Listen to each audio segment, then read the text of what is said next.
అర్థమైందా? కాని వాళ్ళతో స్నేహం చేస్తున్నామంటే అర్థం ఏంటంటే ముందు యేసయ్యతో సరిగైన స్నేహం లేదని అర్థం. ఒకవేళ ఆయనతో స్నేహం చేసి ఉంటే ఆయన చెప్పుండేవాడు కదా. అన్నీ చెప్తాడు ఆయన, అన్నీ చెప్తాడు.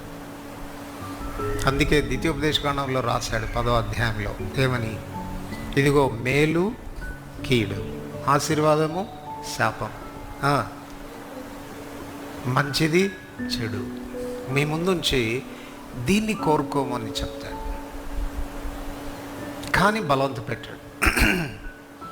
సో మన బుద్ధి తక్కువ, మన జ్ఞానం తక్కువ, మనం ఆలోచించే విధానం చాలా తక్కువ. అవుట్వర్డ్ థింగ్స్ ద్వారా ప్రభావితమయ్యే ఆస్కారం ఎక్కువగా ఉంటుంది మనకు.